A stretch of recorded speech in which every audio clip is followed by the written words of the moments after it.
గాంధీ కుటుంబం పైన బండి సంజయ్ గారి వ్యాఖ్యలు తీవ్రంగా ఖండిస్తున్నాం. ఆయన మాటలు మతి తప్పి మాట్లాడుతున్నట్టుగానే భావించవలసి వస్తుంది. గాంధీ కుటుంబం ఈ దేశానికి ఎనలేని సేవలు చేసినటువంటి సందర్భం. జవహర్లాల్ నెహ్రూ గారు జైలుకు వెళ్లిన సందర్భం అనేక సంవత్సరాలు దేశం కోసం, దేశం స్వాతంత్ర్యం కోసం తన యావత్ ఆస్తినంతా కూడా ఈ ఉద్యమంలో ఖర్చు పెట్టిన సందర్భం. ఇందిరాగాంధీ గారు ఈ దేశం కోసం తీవ్రవాదుల గుళ్లకు బలైన సందర్భం. మాజీ ప్రధానిగా సేవలందించిన రాజీవ్ గాంధీ గారి బలిదానం కూడా దేశం కోసం జరిగినటువంటి సందర్భాన్ని గుర్తు చేస్తూ,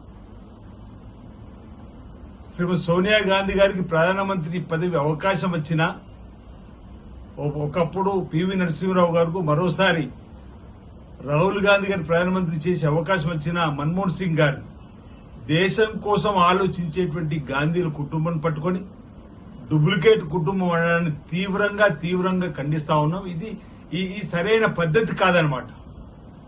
ఈరోజు అసలు డూప్లికేట్ అంశం మాట్లాడితే నకిలీ అనే పదం మీరు మాట్లాడుతుంటే అసలు నకిలీ పార్టీకి ఉన్నది బీజేపీ అనే మాట మేము మాట్లాడాల్సి వస్తుంది. అసలు ఇప్పుడున్న బీజేపీ పార్టీ నకిలీ. అసలు బీజేపీ అటల్ బిహారీ వాజ్పేయి గారు, ఎల్కే అద్వానీ గారు, మురళీ మనోహర్ జోషి గారు, వాళ్ళు అసలు బీజేపీ వాళ్ళు. ఇప్పుడున్నదంతా కూడా డూప్లికేట్ బీజేపీ, నకిలీ బీజేపీ. ఈరోజు మజ్లిస్ పార్టీని ఒక బూచిగా చూపెట్టి ఇంకెన్ని సంవత్సరాలు, ఇంకెన్నేళ్ళు రాజకీయం చేస్తున్నాడు అంటున్నాం. కేంద్ర హోంశాఖ సహాయ మంత్రిగా మీరుండి ఇక్కడ మత కల్లోలు జరుగుతాయని చెప్పని ఈ మత రాజకీయాలు చేయడం ఎంతవరకు సబబు అనే మాట ఈ సందర్భంగా.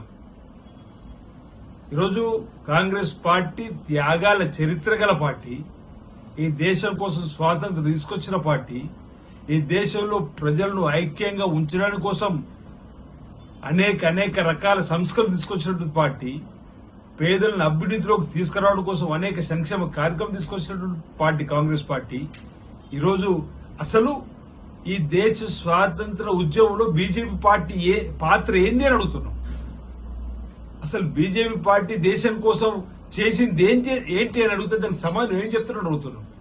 ఈ విధానం సరైనది కాదు. ఈరోజు ఈ డూప్లికేట్ గాంధీ కుటుంబం అనే పదాన్ని మేము తీవ్రంగా తప్పుపడతా ఉన్నాం. ఈరోజు రాబో రోజుల్లో కూడా శ్రీమతి సోనియా గాంధీ గారి నాయకత్వంలో కాంగ్రెస్ పార్టీ మరింత బలోపేతమై ముందుకు పోతుంది.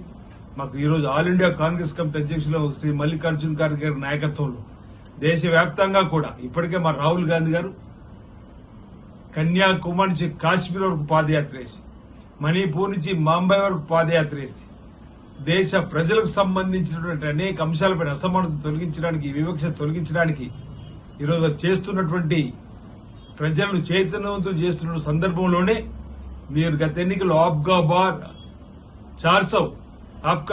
400 అనే నినాదం తుస్సుమని 240 సీట్లతో అటు నితీష్ కుమార్, ఇటు చంద్రబాబు నాయుడు లేకపోతే కేంద్రంలో అధికారులు లేని సందర్భాన్ని 100 సీట్లకి ఈరోజు కాంగ్రెస్ పార్టీ వచ్చిన సందర్భాన్ని గుర్తు చేస్తూ ఈరోజు దేశాన్ని ఐక్యంగా ముందుకుంచి ప్రజలు చైతన్యవంతం చేస్తూ ముందుకు పోవడంలో కాంగ్రెస్ పార్టీ నిస్సందేహంగా ముందుంటుంది అనేటువంటి మాట సందర్భంగా తెలియజేస్తా ఉన్నాను.